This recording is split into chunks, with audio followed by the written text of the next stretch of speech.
Olá, gente, tudo bem? E hoje estamos aqui para mais um quadro Beatriz Hoffmann Entrevista. E hoje eu vou falar com uma pessoa muito especial, uma mulher muito guerreira que tem uma história de vida maravilhosa. Ela é formada em pedagogia, mas ela é especializada em humanidade, ela é feminista, ela é escritora e ela vai contar um pouquinho da vida dela para a gente. Eu estou falando da Luísa. Olá, Luísa, tudo bem? Olá, Beatriz. Boa tarde para ti e boa tarde, bom dia, boa noite aos demais, né? Porque eu sei que vai ficar aí gravado e em qualquer momento que as pessoas assistam, sintam-se cumprimentadas por mim. Que bom. Estou muito feliz de ter você aqui hoje. A gente vai falar um pouquinho também da antologia que você participou, que é Estrelas da Escuridão, Mulheres que Iluminam o Mundo, mas eu quero que antes você se apresente. Eu fiz uma pequena introdução, mas eu tenho certeza que a Luísa é muito mais do que eu falei. Quem é a Luísa? Bom, a Luísa é uma mulher em vias de completar 48 anos, que vai ser avó pela primeira vez agora em breve. Mulher de periferia, residente em Guarulhos, nascida no bairro da Liberdade, que, que sempre se incomodou com uma série de questões e que muitas vezes não soube por onde sair delas ou resolvê-las ou até mesmo ajudar que outras pessoas resolvessem. Eu me formei em pedagogia, sou bolsista do ProUni e tenho outras especializações na área de humana, porque humanas para mim é a nossa vida, né? É o nosso ar. Eu vejo pessoas que pensam que filosofia, sociologia, que são temas boçais e são bobagens, mas não são. E isso diz respeito à forma como nós, como pessoas humanas, nos relacionamos. E não levar isso a sério é o que implica na minha forma de pensar em tanta violência, tanta hostilidade e tantas aberrações que têm acontecido na sociedade. Então, por isso, eu resolvi estudar. Nesse meio de caminho, eu fui trabalhadora do chão de fábrica, eu era gráfica. Trabalhei em gráfica por 17 anos, eu ajudava a confeccionar os livros, né? Auxiliar de máquina, bloquista, auxiliadeira, enfim. E por conta de... Oi? Que lindo!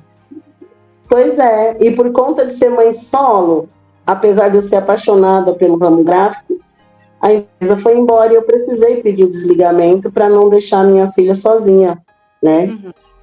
E aí, a virada de chave total, aconteceram outras questões já mais complexas, e por conta disso eu decidi mudar de ramo, para poder ter mais tempo, para poder estudar.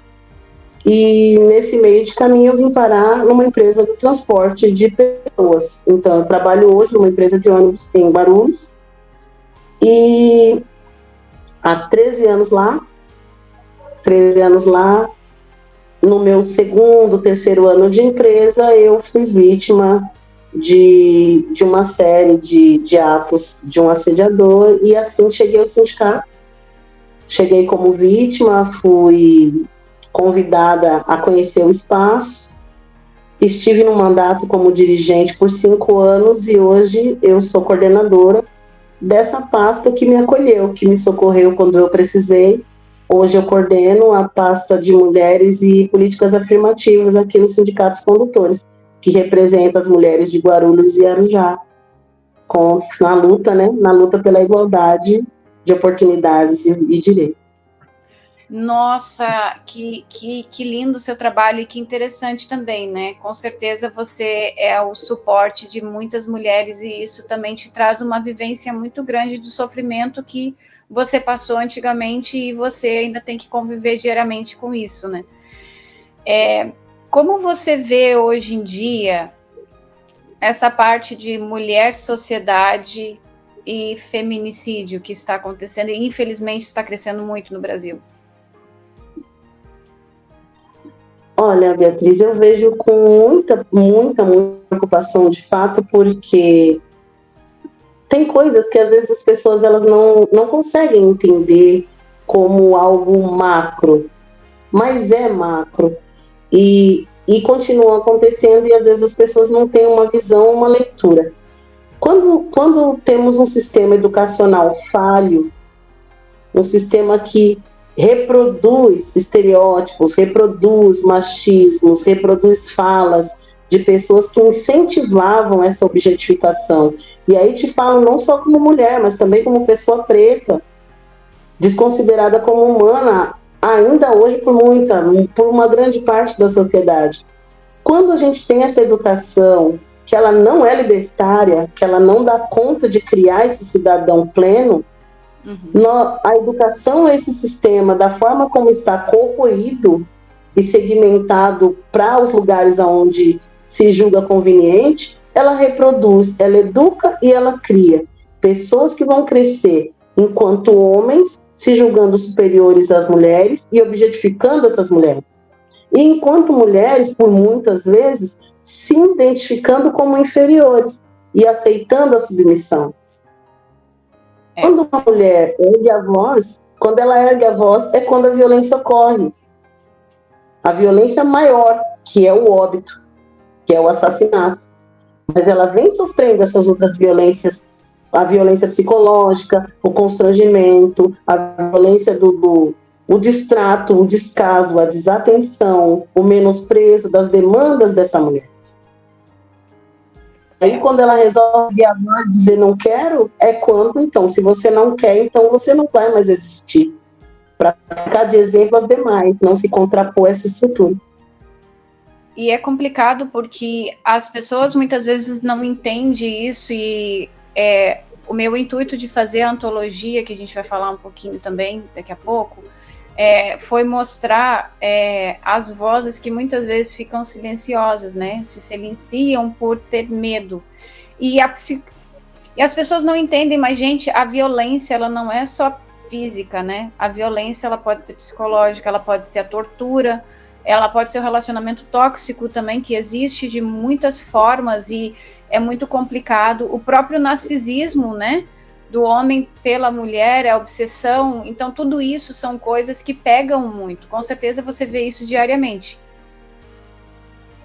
Infelizmente, sim. E vou te dar um exemplo que eu recebi não tem 48 horas. Nós tivemos um atendimento aqui e isso dá conta de entender como a estrutura é concretizada, cristalizada, e como para essas pessoas que oprimem é natural oprimir. Eu recebi uma pessoa aqui que está no seu 3º casamento e ela dava uma ajuda. Eu considero ajuda porque, assim, se não é um valor suficiente para a manutenção dos seus filhos, não é uma pensão. Sim. Eu considero que é uma ajuda. E essa ajuda, ela tinha um valor 5, 6 vezes inferior ao que era previsto em lei. E quando esta mulher decide ir atrás de seus direitos, ele veio e, pasme, perguntou para mim, uma outra mulher, por que eu achava que eu não poderia ajudá-lo e por que eu achava que ele não tinha direitos, que ele está com uma outra mulher, está se relacionando com ela e que ele vai ser pai de gêmeos com ela. Então, ela tem direito, porque ela está com ele. Estava, não está mais. Então é problema dela como ela vai viver, é problema dela como os filhos vão viver. E ele queria que eu concordasse com isso, porque mesmo que isso fosse legal, não seria moral, e no caso, além de ilegal, é imoral. Gente, tô chocada. Ele veio pedir para revogar a solicitação de pensão com desconto em folha. Meu Deus do céu. Ele veio confrontar a juíza, Beatriz, porque a juíza, ela colocou aquele valor, mas é um valor muito alto. E o filho que vai nascer tem direito. Então, mas o filho que vai nascer, ele vai ter um pai e uma mãe vivendo juntos, e ele vai ter 2/3 do valor dos seus vencimentos. A juíza não ignorou os direitos dele, ela simplesmente reconheceu o direito dos anteriores. Sim. E ele não aceita. Sim, mas aí é que tá. As mulheres são coisas, e os filhos, muitas vezes, são coisas que decorrem dessas coisas. Quando eu não tenho mais essa coisa, eu vou cuidar da coisa nova. Meu Deus. Isso. E É chocante. é louco. Mas isso aconteceu dia quinta, isso aconteceu tem umas 36 horas. E a gente atende. Absurdo. Totalmente absurdo. Mas acontece. Em 2021. Não é o primeiro. Em 2024, numa cidade do tamanho de São Paulo, numa cidade internacional que é Guarulhos, acontece. Tristemente acontece. É complicado a gente falar sobre isso numa época de agora, porque apesar de a gente ter conseguido tantos direitos e a gente está no século XXI, onde a mulher, ela não é todas as regiões do planeta e nem todas as religiões, mas a gente ainda tem muitas restrições, digamos assim. O nosso poder de falar, parece que a mulher, quando ela vai ser promovida a um cargo maior, todo mundo fica olhando de canto, incluindo até muitas mulheres, porque eu vejo isso também entre muitas mulheres também, que não se valorizam, que não se respeitam.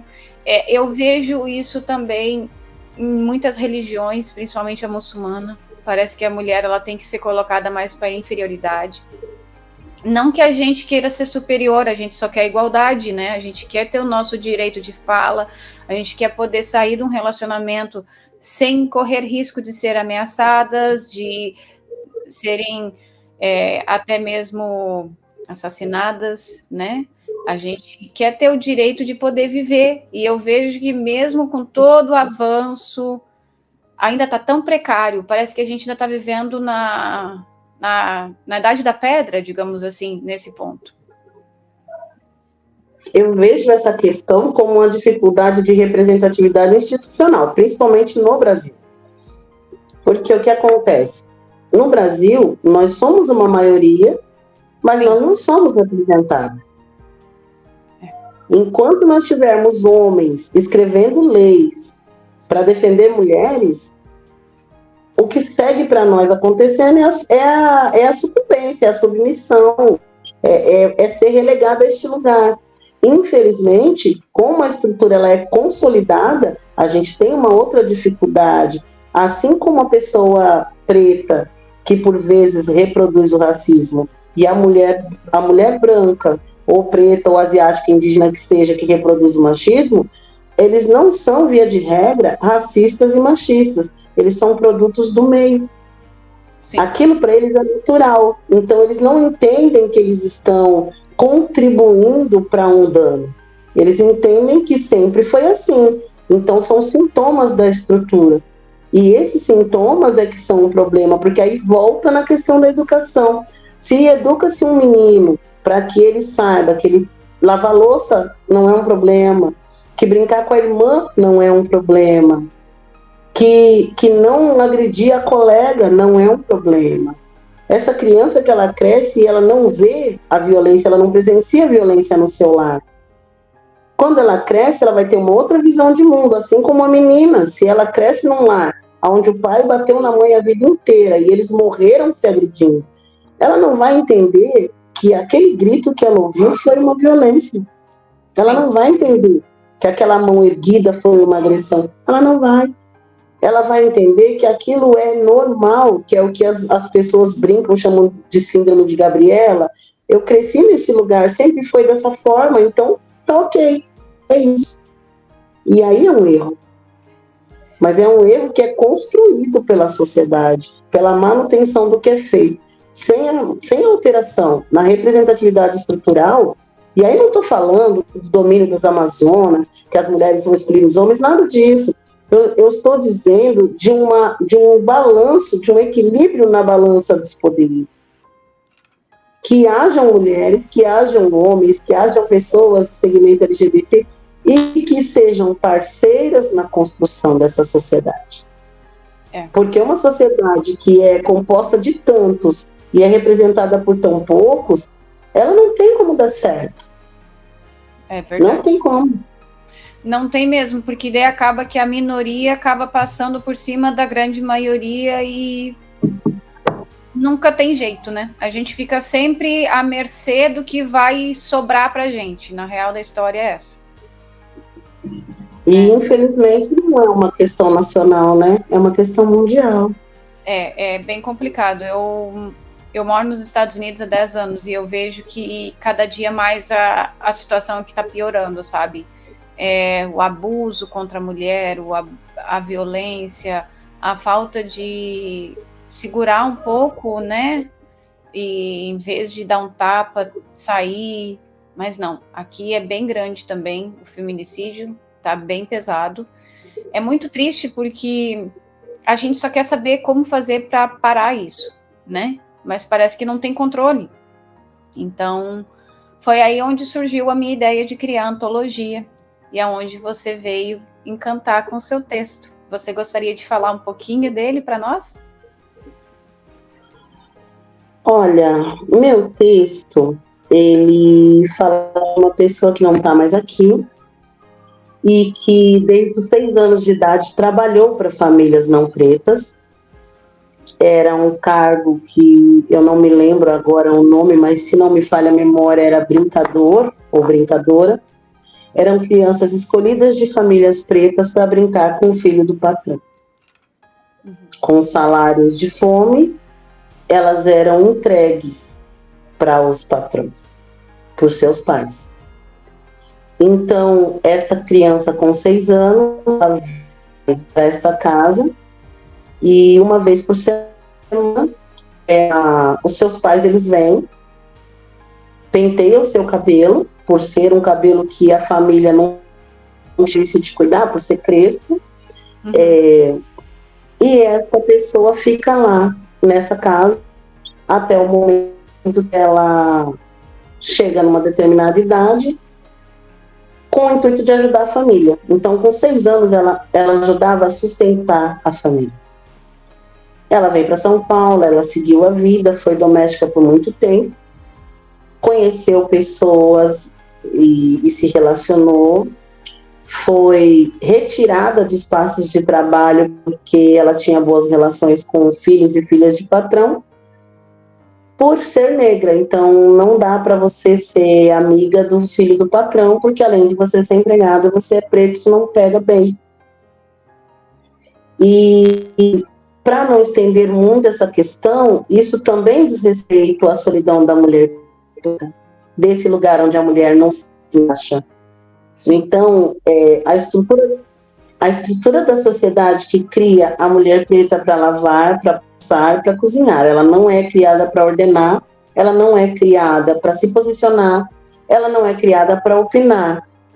Esse relacionamento, ela é para ter sexo, ela não é para casar. Se ela está numa empresa, se ela é subalterna, tudo está tranquilo. Quando ela tem um minuto de ascensão que seja, agora ela é a pretinha arrogante, a pretinha soberba, ela quer ser mais do que todo mundo. Quando ela ouve algo e ela não se contrapõe, ela é a melhor pessoa do mundo. Quando ela se contrapõe, ela é sistemática, arrogante e furiosa. Então, este é o lugar dessa estrutura. A gente só pode se a gente se comportar. E se comportar significa dar concessões e concessões e concessões infinitas para poder caber nesse meio de caminho que é dessa forma, estruturalmente machista e reconhecidamente racista. Então, esse texto ele foi escrito para esta mulher de 80 anos, que faleceu no final do ano passado, e que me fez pensar em um bocado de coisas, em como ela tinha um patrão para quem ela deu os filhos em batismo, e como eles diziam que ela era da família, mas ela não foi aposentada quando ela envelheceu. E coisas daí por aí vão. É uma história que parece que só se repete, né? De geração para geração, e nada muda, porque ninguém faz nada mudar, né? É a coisa que eu mais... Como é que é? Diga. É coisa que eu mais vejo, assim, é as pessoas não conhecer a própria história, sabe, do Brasil. E não reconhecer a própria história, né? Porque nesse meio tem muito sofrimento, tem muita dor que alguns fizeram outros passar, né? E tá aí o porquê que não tem lei, né? Tá aí o porquê que a lei é só para alguns e não é para todos, né?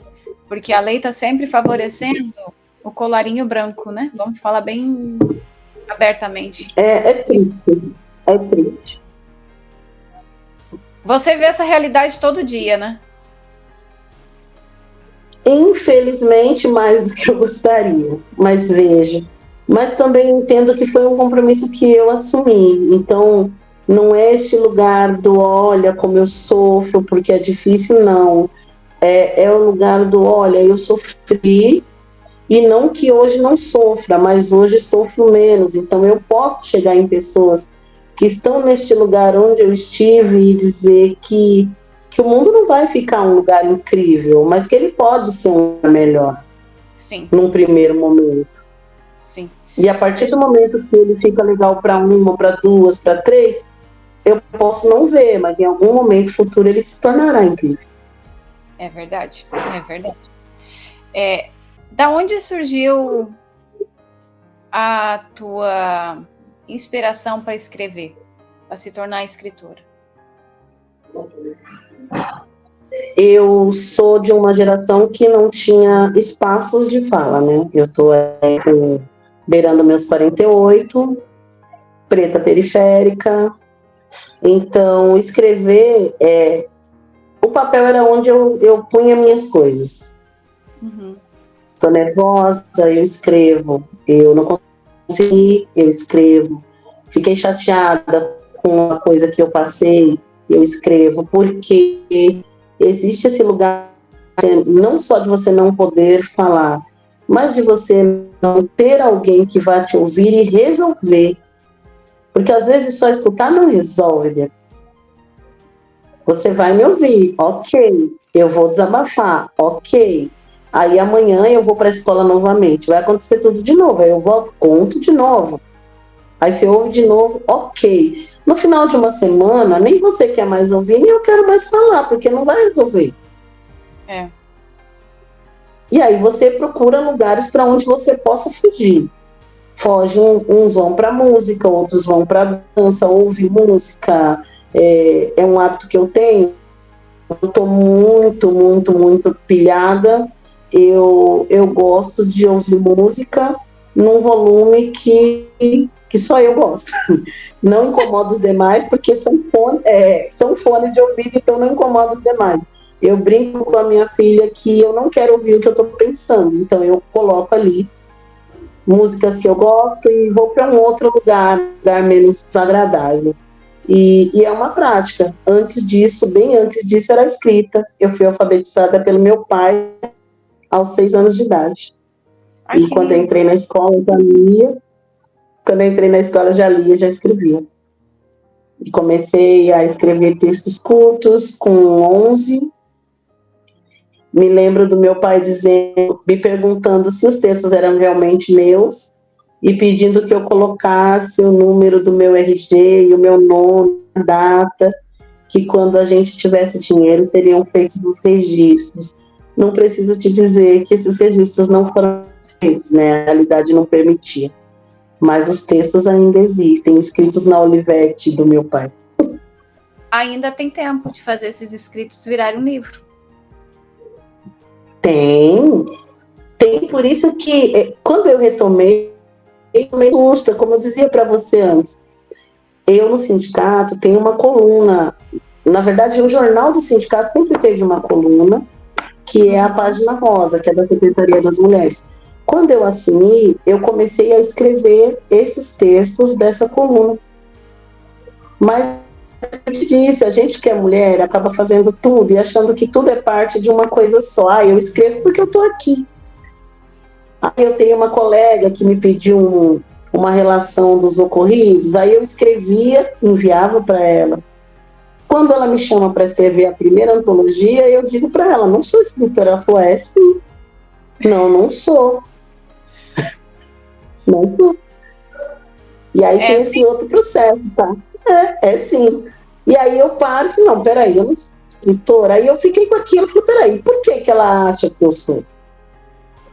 E até então não lembrava mais de textos, não lembrava mais De nada, porque estava tudo lá naqueles meus 13, 14, 11 anos e tal.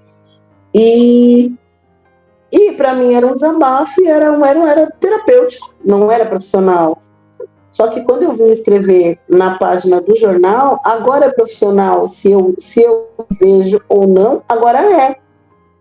E quando eu envio um texto para um blog e depois eu tomo um susto, porque ele chega no blog e a responsável diz, olha, vou postar o meu blog, vou acreditar, ok, mas não vou mexer em nada. Não tenho que mexer. E aí essa blogueira que me disse, olha, moça, você leva as coisas que você faz a sério. Uhum. E por conta dela, participei de algumas antologias, tem um infantil a caminho e vamos seguindo. Que legal! Livro infantil. Eu também estou trabalhando no meu primeiro livro infantil. Estou nervosa. É muito interessante, é muito bom. Escrever para criança não é fácil. É um universo, eu digo que é um universo à parte do todo o universo literário. O mundinho deles é incrível, assim.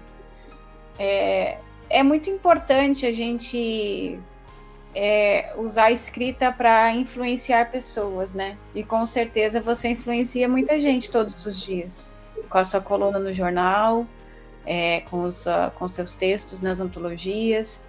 Fiquei muito feliz quando eu li o teu texto e a tua participação, porque me trouxe muito sentimento, né? E é isso que a gente precisa hoje no mundo, é expressar os nossos sentimentos e lutar por um mundo melhor. Porque, como você falou, talvez na nossa geração a gente não encontre as mudanças, mas nas gerações seguintes a gente vai ter uma grande mudança, né? Porque nunca é na geração atual que a gente consegue fazer as mudanças.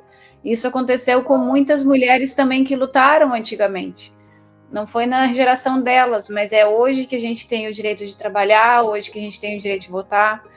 Então, talvez daqui 1 ou 2 gerações é que a gente vai conseguir realmente ter as mudanças que a gente está lutando hoje, né? O que é triste, porque a gente queria também aproveitar, mas ao mesmo tempo é uma luta que mulheres unidas jamais vão perder uma guerra, né?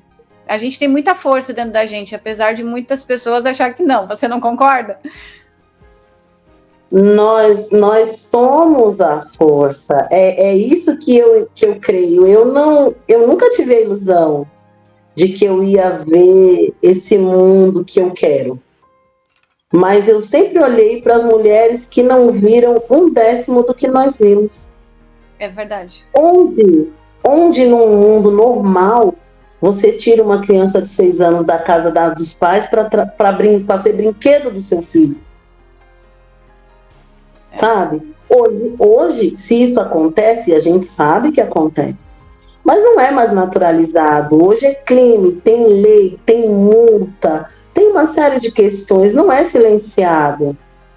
Não é silenciado, porque as pessoas elas precisam entender onde vai a cabeça de uma criança que é entregue para ser um brinquedo.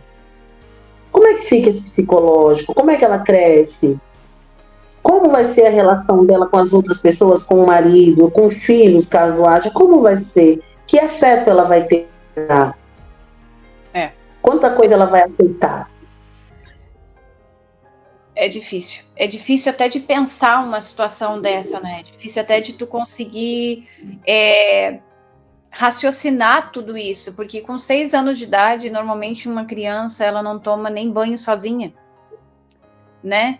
Ela ainda depende da mãe para muita coisa, né? Para fazer sua comida, para muitas vezes ajudar a se alimentar, para dar o seu banho. E tu imagina uma criança que vira simplesmente um fantoche na mão de outros. É muito triste isso. Eu sei que ainda existe, mas eu espero que seja com uma frequência bem menor do que era antes.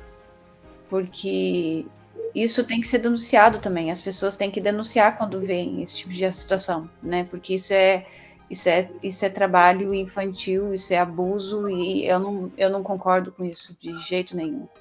Mas eu gostaria de te agradecer por ter participado da antologia e ter trazido um texto tão rico, com tanta informação, E eu espero que realmente que consiga mudar a realidade das pessoas e que as pessoas consigam se conscientizar mais sobre qual é a importância da mulher, né? Numa sociedade que está tão machista e querendo tanto só para mim, em vez de compartilhar com os outros, né? Eu que agradeço, porque de verdade, eu reflita no final do ano passado.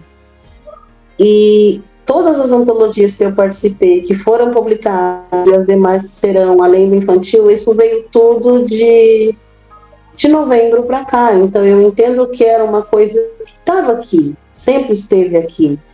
E quando você me falou, quando eu ouvi, porque eu fui pesquisar, eu falei, nossa, ela é a família da minha mãe, é daí. Então, eu meio que entendi, a família da minha mãe é daí, eu tenho família em Porto Alegre, é daí não, é de lá, né, porque você está nos Estados Unidos, é de Porto Alegre. Minha mãe nasceu, você vê? Minha mãe nasceu em Canoas, foi criada em Porto Alegre.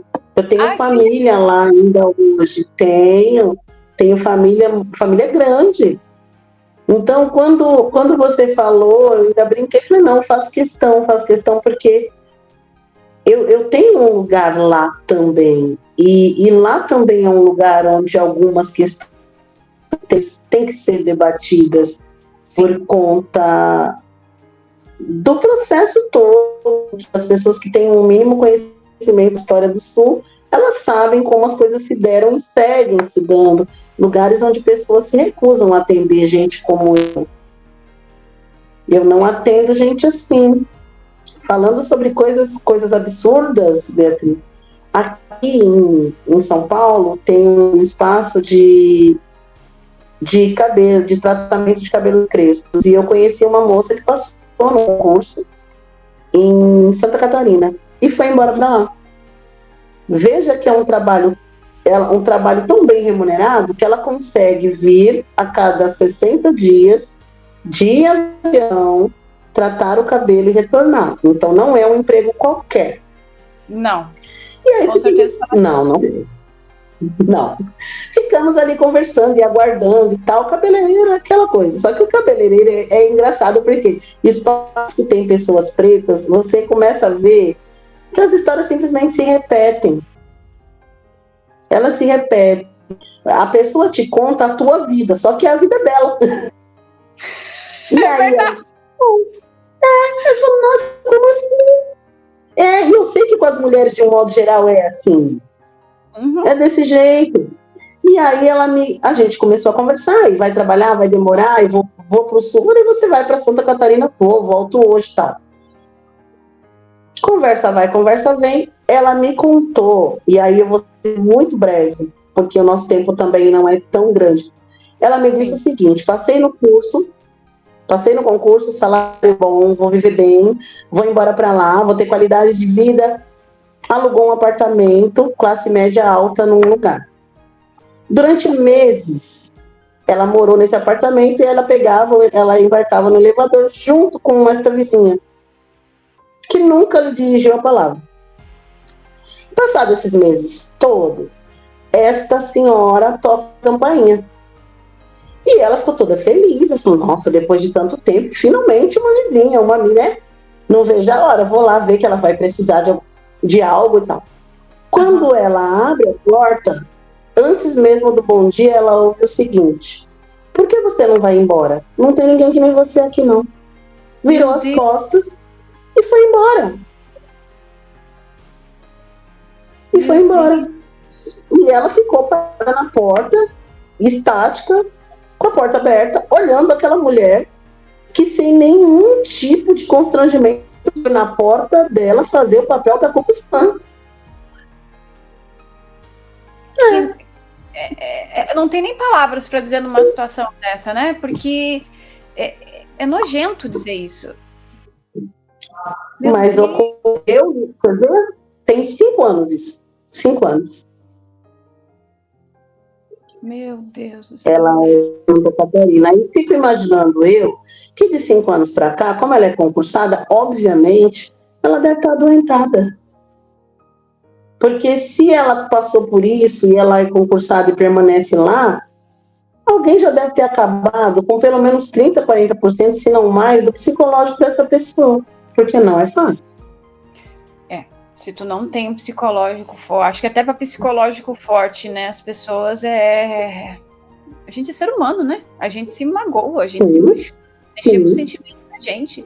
Eu não consigo entender as pessoas, sabe? Muitas vezes eu fico tentando entender, porque a gente também, eu trabalho muito com pessoas, porque eu trabalho no mundo literário, então a gente acaba conversando com muita gente, né? E autores iniciantes, autores que já têm um pouco mais de experiência.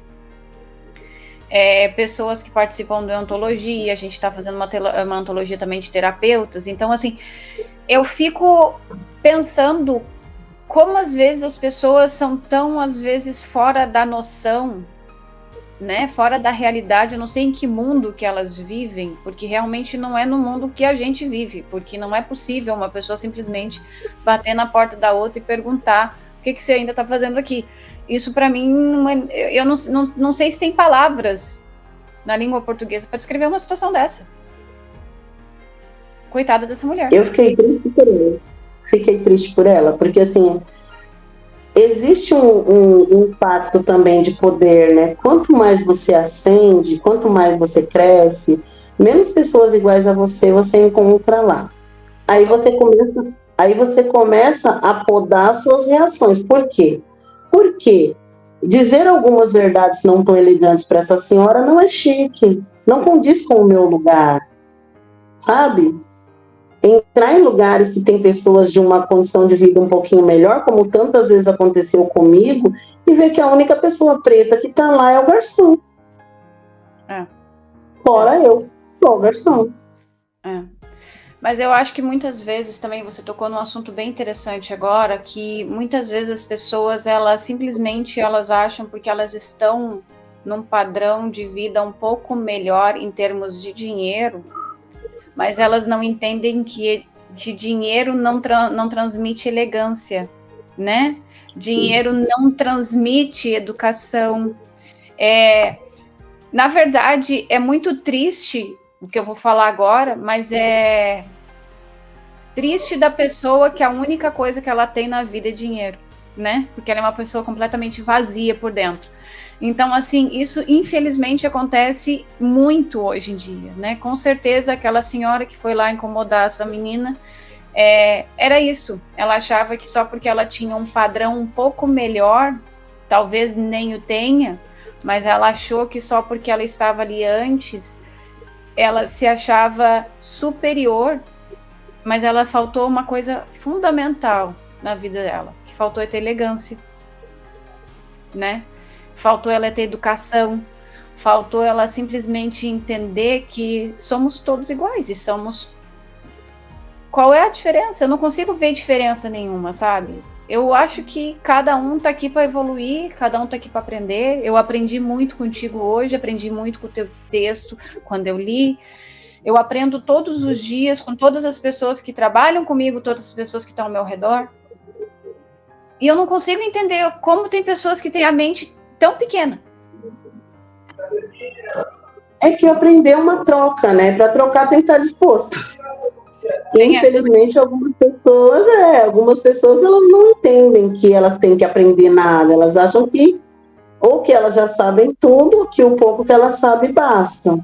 E a gente também tem que estar nesse lugar de autopreservação, de não lutar todas as batalhas. Algumas batalhas a gente simplesmente tem que se recolher para preservar a sanidade, para preservar a boa energia, para não sucumbir mesmo, porque a gente precisa se reinventar e se refortalecer e validar o que a gente crê de mundo para agora e para o futuro todos os dias, mais de uma vez. É verdade. Porque, sim, você passa pelo menos uma semana sem sofrer com o sintoma do machismo? Não. Então, se for enfrentar todas as batalhas, como fica? Não tem como, né? Não tem. tem coisas que acontecem surreais. A gente fala sobre... eu falo muito da questão racial porque é o que mais me afeta. É o que mais me afeta. Eu tirei uma senhora do cruzamento, foi... olha só as histórias que a gente vivencia já daria um livro. Com certeza. Eu tirei uma senhora de um cruzamento aonde o motorista entrou pela contramão e ele quase pegou. Ele não ia, talvez não fosse uma lesão muito grave, mas ele quase pegou ao lado esquerdo dela. E eu peguei ela pelo braço. Quando eu entendi que ela estava em risco, eu chamei a atenção dela e puxei ela para o lado. E ela virou para mim com a maior tranquilidade do mundo e falou: ai, obrigada, minha filha, você viu a negrice que ele fez? Oh, meu Deus do céu. Segunda-feira. E aí eu fiquei pensando, se você for emocional, você joga ela de volta. Né? Tem horas que a gente responder, mas a gente segura, né? Respirei fundo, olhei para ela e pensei, 70 anos, outra geração, pela conversa, baixa escolaridade, encontrar um lugar onde a gente consiga somar tudo isso e perdoar essa fala infame. É né? Verdade. Mas de verdade, porque assim, nem toda batalha vale. Porque às vezes realmente a pessoa não é um racista, ela é um sintomático da estrutura. É verdade. Agora, para a gente finalizar, eu vou falar uma palavra e você vai me dizer o que vem na sua cabeça. Pode ser assim? Tá, pode. Família. Um lugar onde a gente pode existir do jeito que é. Amor. A família, ela te aceita. A família te aceita. Lealdade. Amor? Lealdade. Bonito. Um lugar. Minha casa. Onde eu estiver vivendo é minha casa. Deus. Diverso, incompreendido, às vezes usado como álibi para cometer coisas que ele mesmo despreza. Exatamente. Um lugar que você gostaria de conhecer. Angola. Uma palavra. Uma palavra: reciprocidade. Mulher. Georgina Santos. Se você fosse deixar uma mensagem hoje aqui, o que você gostaria de falar? Que o espaço no mundo que a gente quer, ele é possível e ele vai acontecer, mas nunca sem a nossa contribuição. Se você estivesse na frente do espelho agora, nesse exato momento, e você pudesse olhar para a Luísa, e você falaria o que para a Luísa? Ter calma com algumas coisas que é como eu acabei de dizer. A Luísa, ela quer e ela sabe que não vai ver, mas ela gostaria. Verdade. Gostaria? Luísa, muito obrigada pela tua participação, muito obrigada por te conhecer virtualmente, conversar um pouco mais contigo, conhecer um pouquinho mais dessa mulher incrível, encantadora, sonhadora, batalhadora, guerreira que você é. Parabéns pelo teu trabalho, que tu consiga crescer muito mais e que você consiga resolver casos que muitas vezes você vai para casa com essa dor no coração, né? Por saber que tem mais uma mulher que você ouviu, que está sofrendo, que muitas vezes não sabe que rumo tomar. Você pode ter certeza que você é a luz para muitas delas. Então, eu quero te agradecer pelo carinho, por ter participado da antologia e te desejar muito sucesso na sua vida. Que venham outros projetos juntos, querendo publicar aquele livro de memórias. A Litera está aberta para você. Muito obrigada por passar esse tempinho com a gente. E vocês que não se inscreveram no canal ainda, se inscrevam no canal, comente, compartilhe com seus amigos, dê o seu joinha e ajude-nos a divulgar esse vídeo para mais mulheres conseguirem lutar pelos seus direitos. Muito obrigada a todos. Tchau, tchau. Tchau.